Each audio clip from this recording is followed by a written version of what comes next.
Alright, welcome back to Hot Topics TV, y'all. Listen, this is more on the YNW Melly's trial. We did one video before where we talked about what we think is going to happen, and this one is just a follow-up. This one, Pitchfork put it out clearly for us to understand what took place in the first week. So listening to this video, you will hear all the key points of what happened in this first week of the trial, and then we will go on to hear more about the trial as it starts again on Tuesday. This is to get you caught up. Welcome back to Hot Topics TV. Go ahead and hit that subscribe button, and you already know if the topic is hot, we're on it. Okay, before I get started, let me put this in there.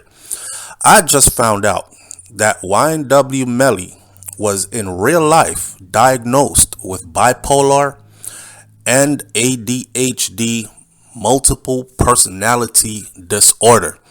I watched the interview where he himself spoke of his multiple personalities and how they come and go and interchange and how he manages them. And a very telling part of one of the personalities he spoke about is the personality that protects the others. And he was like, yeah, Melly, if you do something to Melly and Melvin finds out, oh, there's a problem. And he's dangerous. Yeah, he's dangerous. And I looked at him doing the interview and I thought to myself, this confirms what I have thought all along. I did not know that he had multiple personality disorder and that he had been diagnosed with bipolar and ADHD. These are things that you can go and look up on the internet from a medical journal, what bipolar or being bipolar is like, what having ADHD is like, and what dealing with multiple personality disorder is like. Okay, just to give you all some grounds of understanding who this young man is and where this trial might be heading. Okay, shout out to Pitchfork. So YNW Melly has been in Florida court this week, all week long, and thousands of people have been glued to this trial. There are a lot of people who are not paying attention to the trial because they're just fans and they're just hoping that he's going to beat this case. They don't even care if he's guilty or not. Let me say this. Also, they have not put a gun in Melly's hand yet at trial as the person who did the shooting, but they have done a damn good job of putting him at the scene of the murder. That tells me that although he might not be considered the shooter with 100% accuracy in court, he's not going to beat this case because he is present at the time of the murder. So that boils down to him or the other person were the shooters.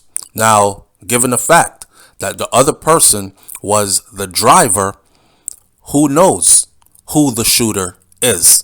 Maybe there was another person in the car who did the shooting but did not have a cell phone, so they weren't able to track this individual. The real killer disappeared into the night.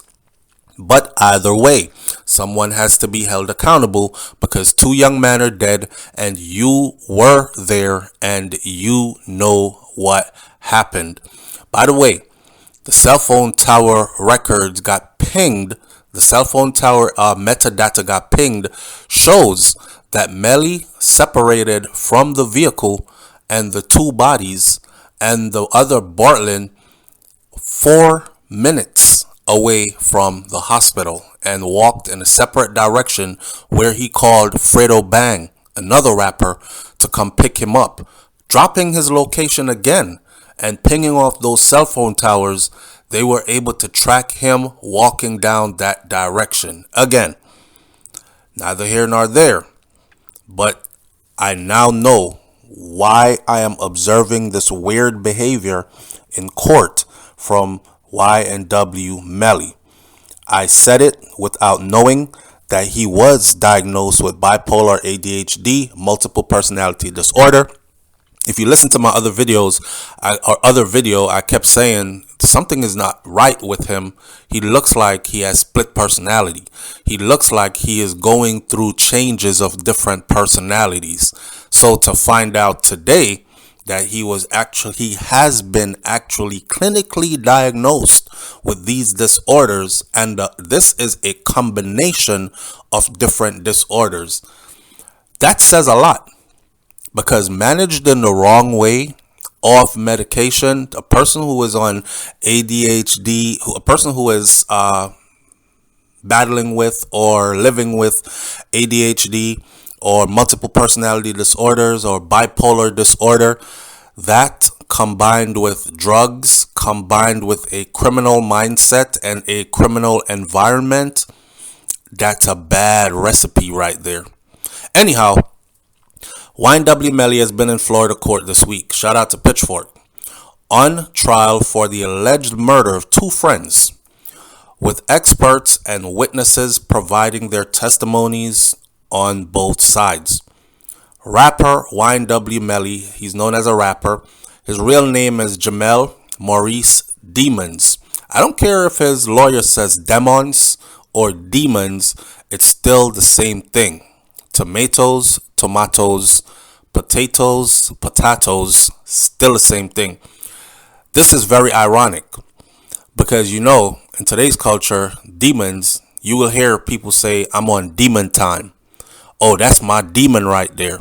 King Von, who hung out with Melly, who was postmortemly implicated in multiple murders, turned out to be rap's first serial killer, as he was labeled in a recent documentary. Go look it up. He referred to himself as a demon on demon time. So it's funny that Melly actual real name is Demons.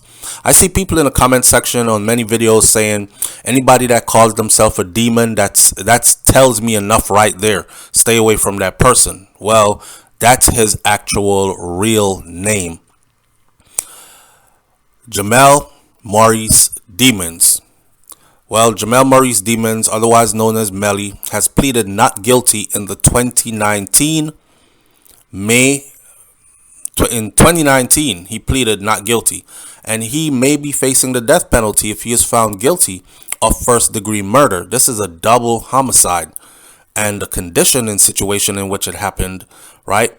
The fact that the state is trying to prove that they staged a murder scene. So YNW Melly's lawyer, David Howard, said in an opening argument that the state's investigation had been incompetent and incomplete, arguing his client had no reason to kill his friends. Well, I'll tell you what, there's been quite a few reasons that came up recently that are very real. So it has turned out now that one of the guys, Sack Chaser, YNW Sack Chaser, who was very close friends with Melly, there were two things going on there. One, he was being a bit disloyal by going after Melly's girlfriend. You just don't do that. If this is my bro's serious girl, you don't go after her, right? And he allegedly sent inappropriate pictures to her, dick pics, and Melly found out. Of course, he's not going to take that as just brush it off. This is somebody who's supposed to be close to you, right? Okay. They also had a physical altercation days before, which the one of them, Juvie's father, spoke about. They had a physical fight stemming from that situation. Now, the physical fight ended up with Melly having to go to the dentist after, because he got one of his teeth punched out. He had a tooth knocked out of his mouth in the fight. And in other words, it was said that Melly got his ass beat in front of his girlfriend, the same girlfriend who Sack Chaser was trying to get with. Now, his lawyer said in court that his client had no reason to kill his friends, but they're coming up with also a financial reason why this might have went down. Something about the record company wanting to sign Sack Chaser to a separate deal, and Melly finding out that Sack Chaser accepted the deal and was supposed to get a certain amount of money, couple $100,000, and that also was put into place. So in other words, there's more motive than meets the eye. Okay, now that's his lawyer's opening statement. So on Monday, the first day of trial, prosecutors presented that case they put forward upon the initial charges in 2019. YNW Melly shot and killed Christopher YNW Juvie Thomas Jr. and Anthony YNW Sack Chaser Williams on Friday, October 26th of 2018 in South Florida. And then this is what the prosecution is saying, that he killed both of these friends. And then he staged the crime scene to make it look like a drive-by shooting. The prosecution also cited surveillance video of Melly with these co-defendant Cortland YNW Bortland Henry, as well as the two victims in the YNW Bortland's car when YNW Bortland had actually claimed that the shooting happened. Well, here's this. The prosecution basically is saying y'all staged it. They lied also, saying that they were not together. And then a surveillance video shows that they were actually together. How do you clean that up in court? Oh, I forgot. Prosecutors also claim that the phone data, blood splatter evidence, and a bullet casing in the car indicates the four young men were together the night of the crime and that the victims were shot dead from inside the car, according to trial footage that were viewed and updates from lawandcrime.com. So ballistics testing shows that, this is science, shows that the fatal shots were fired from inside the car. Let me give you one thing that I found very interesting, which is going to put a nail in the coffin. The car is driving down the highway. The shots are supposed to be coming from the passenger side, right side to the left side, right? If a car pulls up next to your car on a highway and you're going straight ahead and the car fires, has a shooter in it that fires at your car, it is going to be firing at the right side of your car, not the driver's side of your car, to the right side of your car, passenger side. If it's firing on you from the passenger side, there is no way that the fatal shots that killed these two young men would come from the left side of the car firing through to the right. Of course, a lot of people are saying, well, maybe while they were getting shot at, Melly was shooting back and accidentally shot his friends in the crossfire. But here's the thing. They already said they never shot back. And all the mortal wounds were on the left side of both individuals, one in the back seat on the driver's side and one in the front seat on the passenger side. Both mortal wounds were on the left side of their body. I want you to picture that in your mind, because all this scientific evidence and all this is going to prove that it's not what Melly and Bortland says it is.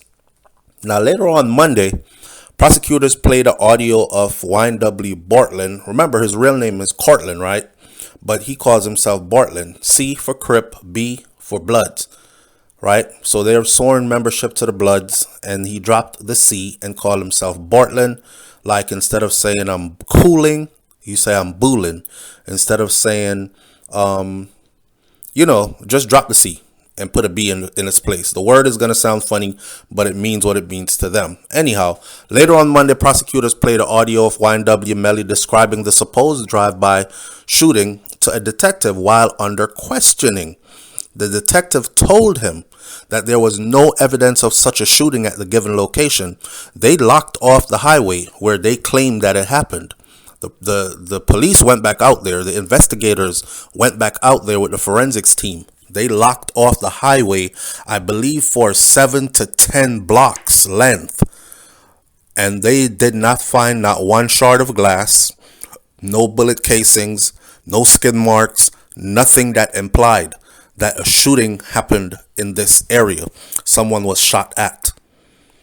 The prosecution also presented a brief Instagram exchange in which they argue that this was YNW Melly admitting to the killing. Now, on Tuesday, 2 crime scene investigators described sweeping the Jeep, and that the state claims that YNW Melly and YNW Bortland used to stage the drive-by shooting. The defense cross-examinations ascertained that fingerprints that were gathered in such a sweep are not visible to the naked eye, and that not every item gathered was DNA tested due to a relatively recent cost-saving measures. Now, the defense additionally prompted one crime scene investigator to concede that she didn't change her gloves when she was picking up different bottles of evidence that were in the car, which could lead to a small risk of cross-contamination. So Melly's lawyer had the investigator looking stupid for about 30 seconds to a minute, right? Because he was like, well, if you didn't change your gloves and you're picking up all these different things, couldn't there be possible cross-contamination, like you're lifting fingerprints from one thing and putting it on another thing? The investigator said, however, that she definitely changed her gloves when she was moving between different parts of the Jeep, meaning when she went to the driver's side, when she went to the passenger side, when she went to the back driver's side, back passenger side, she changed gloves all those times. So whatever she found on those different areas would be carrying the same fingerprint. She hadn't lifted and cross-contaminated anything. Now, Wednesday's hearing began with testimony about identifying shell casings from Broward Sheriff Office Crime Lab manager. Because no gun has been found, the prosecution failed to show that YNW Melly shot the victims, a point that the defense lawyer reiterated in cross-examination. You haven't put a gun on my client yet. You have not placed a gun in his hand as yet. The third day of trial ended with the prosecutor submitting evidence, including a photo of YNW Bortland's seemingly unblemished hands after the shooting, which according to the defense, he narrowly avoided by ducking in the car when the assailants drove by. So according to Bortland, they were peppering the car with bullets, and as they were doing that, he was ducking down in the car. Now, these bullets are flying through the car, right? And you have to remember, he ducks down. While he's ducking down, these bullets are supposed to be coming from the passenger side of the car. So how is it that the persons in the car, their 2 friends, were getting shot up on the left side of their body? They should have been getting shot up on the right side of their body where the bullets were coming from. Y'all see that? Okay, this is for all the Melly fans who are saying free Melly. I'm telling you, he's not going to be free. Now, on Thursday, the 4th day, the judge took a recess to hear the prosecution and defense argument for and against, respectively, the admission of Snapchat videos, man, as evidence. So the defense claimed that these videos, which show YNW Melly and friends goofing around, they are just silly videos. They really have nothing to do with the case. Also on Thursday, amid protestations from the defense, the state called for Felicia Holmes, a registered nurse whose daughter, Mariah Hamilton, is said to have been dating YNW Melly at the time of the killings. So YNW Melly's lawyers, they did not want the mom to get up there and testify. She turned out to be a hostile witness anyways, right? And many times, this is where the prosecution, the attorney, got frustrated, and the you kept hearing a lot of objection, Your Honor, and you only heard one overruled. You hear sustained, sustained. You hear asked and answered already. Move on. So the prosecuting attorney started looking like she really didn't know what she was doing. This is not really a win for Melly. It's on these grounds, though, that they are calling for a mistrial. It's like trying to unring a bell or unshoot a gun. You shot the gun already. You can't call the bullet back. You can't unsqueeze the trigger. You rung the bell already. Everybody has heard the bell ring. You can't unring the bell, right? So understand, Holmes, who is the mom of Melly's ex-girlfriend, Holmes denied lying to the police in 2018 in her statement about taking a FaceTime call from YNW Melly the night of the killings. She says she don't remember anything. Now, if she had said she did remember, that would have been very damning for Melly, because originally that is what she said, right? But because now she is saying she's threatened and she doesn't remember, that old evidence cannot be accepted in court. So basically she changed her story. She also denied sending Instagram messages about becoming a snitch if YNW Melly's team failed to resolve a supposed financial dispute. In other words, she sent a message that y'all gotta pay me. If y'all don't pay me, I'm talking. I'll become a snitch. I'll tell. Well, they confronted her with that message, and she said she don't remember writing that. She doesn't remember writing it, so you can see why Melly's lawyers would not want that to be exposed in court, right?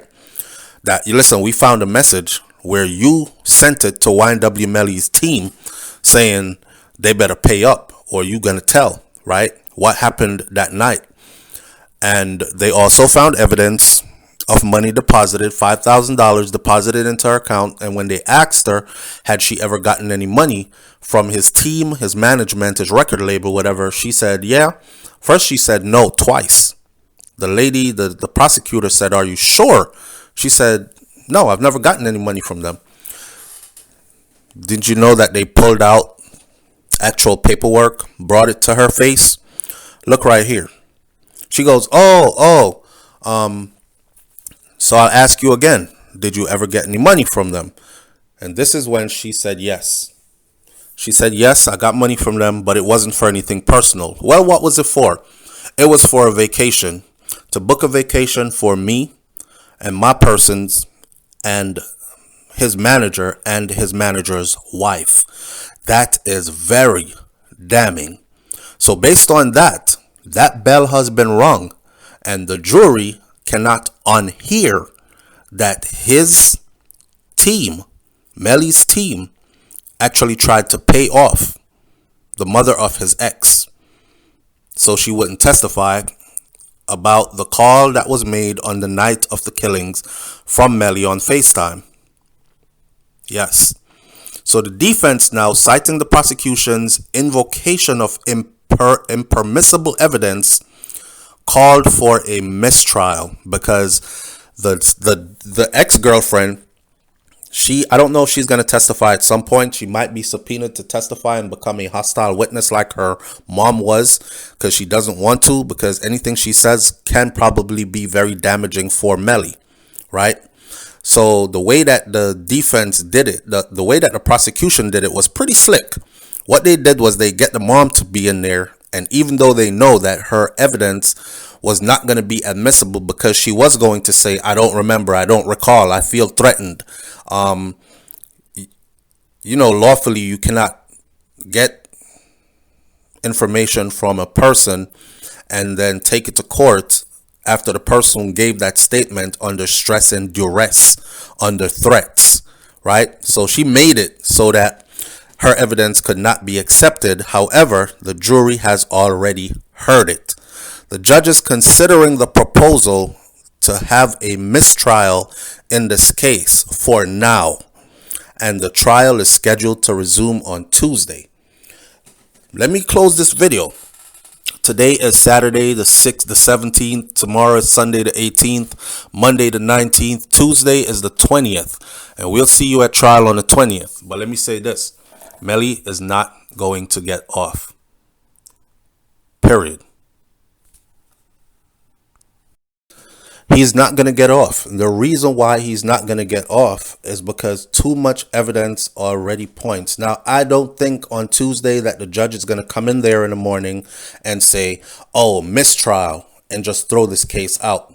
The judge is a part of the system, okay? And whether you like it or not, the state has already invested years, 2018 to 2023. They've invested years in putting this case together. So they're not going to just come here and just throw it out. The judge wants to see this go through in the courtroom. That bell that was rung. Now the jury members know that the mother of Melly's ex is covering up something, which is why Melly's lawyers did not want her to take the stand in the first place. They objected to her getting on the stand, but the defense subpoenaed her and put her on the stand. That is why what you hear or you see in the video when they questioned her and they asked her, are you all right? Are you this? Are you that? How are you feeling right now? And she was like, basically she was like, I'm not supposed to be here.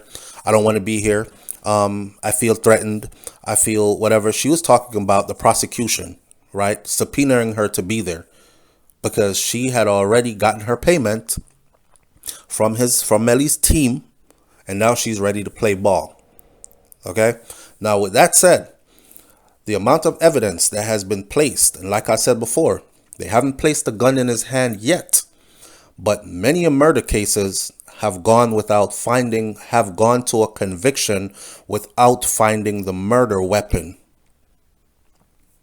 If I stab somebody to death, and they can prove that me and that person were the only two people in a building or in a room, and I'm bloody, and I'm seen on surveillance video leaving in a frantic hurry, and my cell phone pings off of whatever tower is in the area, and then they ask me and I come back and I lie, and I say I was never at that building. I wasn't even at that side of town.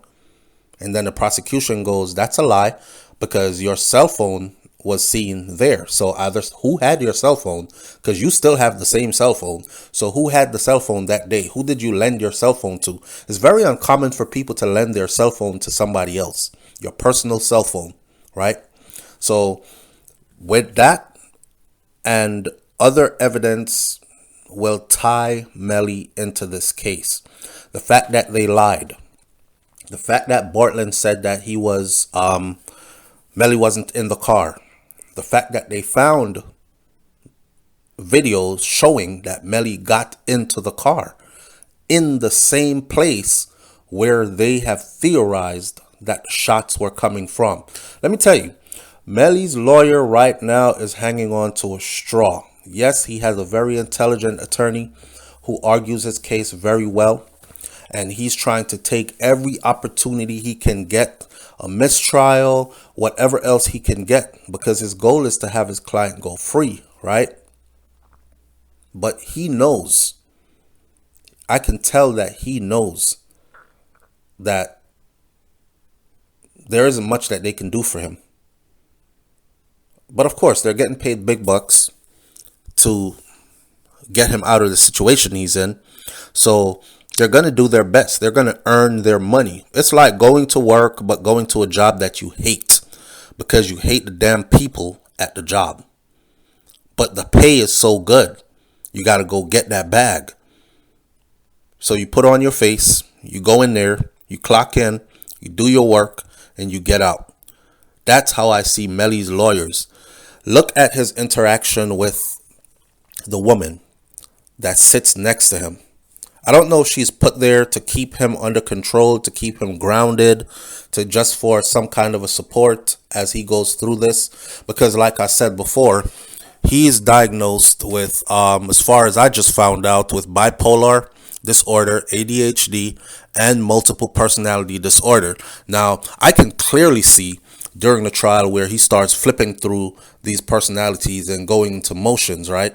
And the last thing his team needs is for him to have any kind of an outburst in the courtroom, or for him to start acting in a manner in which the jury can look at him and go, oh, wow, I can see him actually doing it because he looks like the type. Now, you got to remember, yes, this is supposed to be about debating the evidence, but courtroom behavior says a lot. Now, you cannot be laughing or smiling when bodies are being shown, when pictures of inside of a car where 2 people were killed and it's pretty messy and pretty bloody in there are being shown. You're over there smirking. Your attorney or that woman, whoever she is that sits next to Melly, she's smirking too. You cannot be over there whispering and laughing in those times. You're supposed to actually be remorseful. The judge is paying attention to this kind of a behavior in the courtroom. The jury is paying attention to your lack of empathy, to your behavior in the courtroom. And all this is going to play a part in what the end result of this trial is going to be. Remember the evidence that they have so far. Melly them lied. They said he wasn't in the car. They've proven that he was in the car.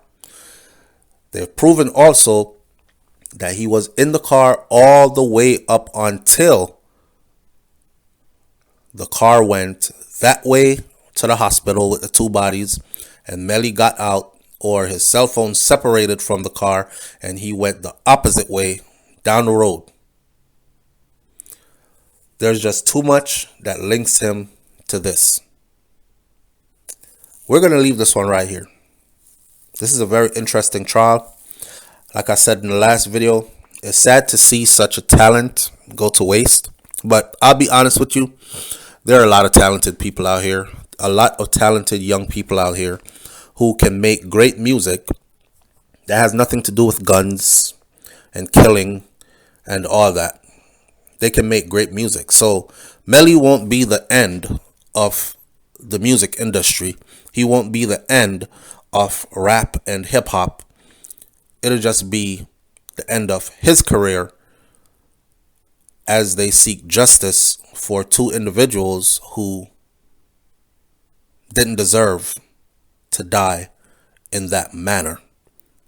So he'll be fine. He'll be fine, as in doing his time behind bars. And other rappers will come and the industry will move on. It's funny to see his fans saying they don't even care about the evidence. This is his fans on social media. They don't even care about the evidence. If he did it, it's because they deserved it, and free Melly. Well, that's not how the court system works. Let's see how this goes. I'll catch y'all on another video. It's Hot Topics TV. Go ahead and hit that subscribe button. I'm out. Peace.